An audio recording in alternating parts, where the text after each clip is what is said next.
Le 27 mars 2020, Lisande Tornado, qui est une youtubeuse canadienne, a fait l'expérience sociale d'ouvrir un compte OnlyFans pour voir ce que ça donnait. Alors, si tu sais pas ce que c'est un compte OnlyFans, en fait, c'est un réseau social qui permet d'avoir un contenu spécial. Ça peut être tout ce que tu veux, ça peut être des textes, des photos érotiques, des photos de chats, enfin bref, tout ce que tu veux. C'est juste que c'est payant pour y accéder. Et l'idée, c'est que tu as déjà une communauté et à qui tu partages un contenu exclusif.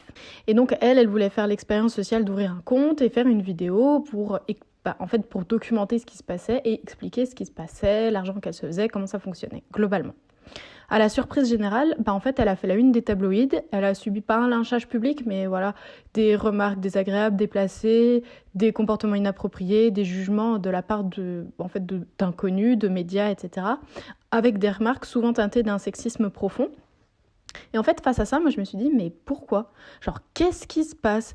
Une question qui revenait également très souvent, en fait, sur le compte de Jade Lavoie, qui est également une influence canadienne, qui a un compte OnlyFans depuis, très longtemps, et si je ne m'abuse, qui en vit. En fait, rapidement, je me suis retrouvée confrontée à une problématique édifiante.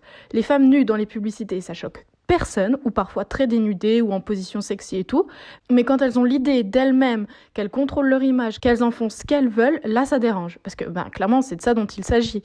Lisandre et Jade, comme toutes les femmes sur la planète, elles font ce qu'elles veulent. Elles décident de l'utilisation de leur corps comme elles le veulent, dans leurs limites personnelles, dans le respect de la légalité. Elles font ce qu'elles veulent, avec qui elles veulent et comme elles le veulent. Bref, elles ne doivent rien à personne, n'ont aucune responsabilité envers qui que ce soit, et surtout elles n'ont pas à se justifier. Et pourtant, elles ont subi toutes les deux des attaques personnelles, des jugements, des insultes. Elles ont été la cible de tabloïds et j'en passe. Il y a des personnes qui se liguent contre elles et qui questionnent leurs actes. Alors, je pense qu'il y a certaines personnes qui sont juste curieuses, quand d'autres se permettent clairement de leur faire comprendre qu'elles ne peuvent pas le faire, qu'elles ne peuvent pas poster des photos d'elles. Alors, tous les prétextes sont bons, qu'il s'agisse de pseudo-responsabilité envers leur communauté qui pourrait être trop jeune, alors que, non, c'est les parents qui doivent responsabiliser leurs enfants et surveiller ce qu'ils font. Et si ce ne sont pas des enfants qui sont majeurs, ils sont majeurs, donc ils font ce qu'ils veulent. L'excuse qu'une femme ne fait pas ça, alors que non, si un homme le fait, une femme peut le faire. Que c'est dégradant. Ah bon ? Montrer des photos de soi nues, c'est dégradant. À quel moment ? Et en gros, sur une publicité, c'est dans un film, c'est normal. Par contre, quand c'est une femme qui prend une photo d'elle-même, qu'elle publie elle-même, ce n'est plus normal. En fait, toutes les excuses sont utilisées pour dire une seule et même chose. Une femme ne fait pas ce qu'elle veut de son corps. En tout cas, c'est comme ça que personnellement je l'interprète. Par exemple, la nudité, elle est tolérée dans le mannequinat. Parce que c'est une profession où tu peux être amené à être nu, ok. Quand tu es modèle photo professionnel, donc ok. C'est toléré dans la publicité parce que vendre un objet avec l'utilisation de la nudité féminine, ça ne choque pas. Personnellement, j'avoue que j'aime pas trop les pubs des années 1950 qui font de la femme une ménagère heureuse et accomplie ou qui utilisent l'image de la femme de toutes les façons. Ni même celle d'aujourd'hui qui prône du sexisme, de la culture du viol et on en passe. Bref, autre débat. Donc, c'est également toléré dans les films parce que dès qu'il y a une scène où une femme est nue, ça pose pas de souci. Dans les jeux vidéo, le corps de la femme est très très souvent utilisé pour le côté sexy, c'est-à-dire qu'on se souvient tous des armures qui mettent en avant les courbes, les formes, les fesses, les seins, mais qui, de manière assez surprenante, ne semblent pas protéger grand-chose contrairement aux armures masculines. Et tout ça, l'image de la femme, la nudité de la femme est tolérée quand la société désire le tolérer. En tout cas, là encore, c'est mon interprétation. Quand la femme, elle utilise sa nudité dans un but qu'elle choisit, il peut être monétaire, par plaisir, par vocation, par plaisir sexuel. Alors, on va pas débattre des travailleurs du sexe qui choisissent par exemple de le faire eux-mêmes ou dans la globalité des travailleurs du sexe, parce que c'est un autre débat. Mais ce que j'essaye de dire, c'est que subitement, quand la femme, elle devient actrice de sa nudité, actrice de son exposition, quand elle choisit ouvertement d'utiliser son corps et sa nudité dans un but qu'elle définit elle-même, la société s'insurge. C'est-à-dire que les gens contestent, agressent et tentent de faire culpabiliser cette même femme. Et pourquoi À quel moment la société elle a un droit de regard sur ce que la femme fait ? En quoi la société elle a quelque chose à dire sur le corps de ces femmes ? En quoi de parfaits inconnus sont en droit de dire à Lisandre, à Jade et à toutes ces autres femmes qu'elles n'ont pas le droit de se dénuder face à un appareil, qu'elles n'ont pas le droit d'utiliser, rappelons-le quand même, leur corps, leur image à des fins qu'elles-mêmes ont définies. Le tout dans la légalité, dans le respect de chacun. Certes, en tout cas, à mon sens, il y a un début de réponse dans l'histoire des pays. En France, par exemple, les femmes, elles ont officiellement le droit de porter des pantalons depuis 2013, car c'est à cette date que le texte de loi a été retiré. Alors, précisément, pour ta culture, le 31 janvier 2013. Alors, on va pas se mytho, on mettait toutes des jeans et des pantalons avant, mais, légalement parlant, depuis seulement 7 ans, nous avons le droit de mettre des pantalons. Il y a bien évidemment la culture qui infantilisait et reléguait la femme à un statut inférieur à celui de l'homme, comme on peut le voir dans le code napoléonien rédigé en 1804 qui disait, et là je cite, « Les personnes privées de droits juridiques sont les mineurs, les femmes mariées, les criminels et les débiles mentaux. » Fin de citation.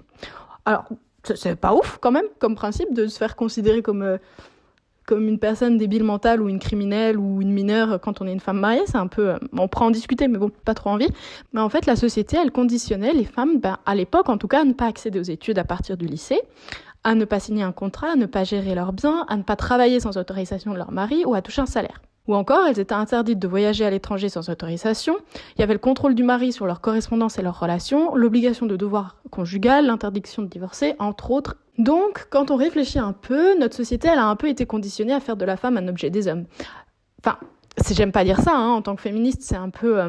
c'est un gros mot, c'est quelque chose d'horrible de dire ça, et moi ça me fait super mal de le dire, mais quand tu regardes, l'homme a toujours donné son aval sur ce que faisait une femme, que ce soit sexuellement, que ce soit dans son couple, que ce soit dans sa vie de famille, que ce soit dans sa vie sociétale, c'est-à-dire qu'on a eu le droit de voter qu'en 1944, que ce soit la loi Veil en 1975 pour l'avortement, bref, ce sont toujours des hommes qui ont conditionné l'existence d'une femme.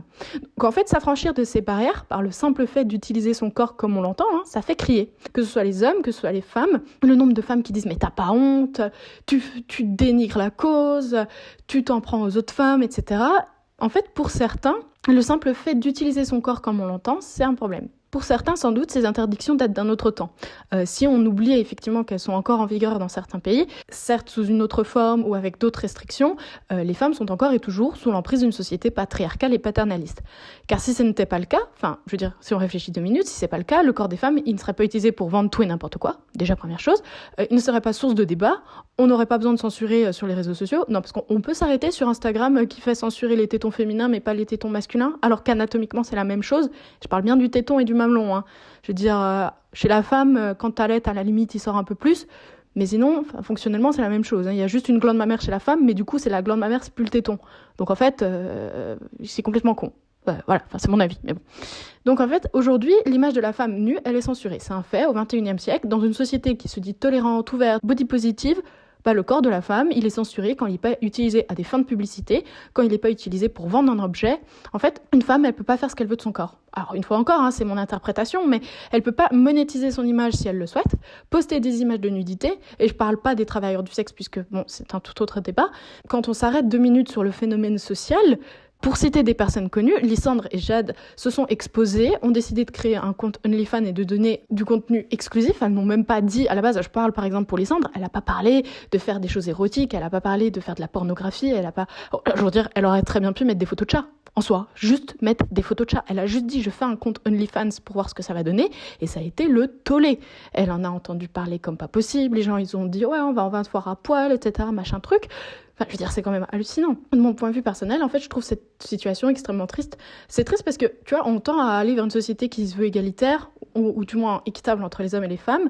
Alors certes, les policiers tendent à le vouloir, j'entends par là, ils nous mentent quand même pas mal pour se faire élire à ce niveau-là, mais la société, c'est comme si elle le voulait pas.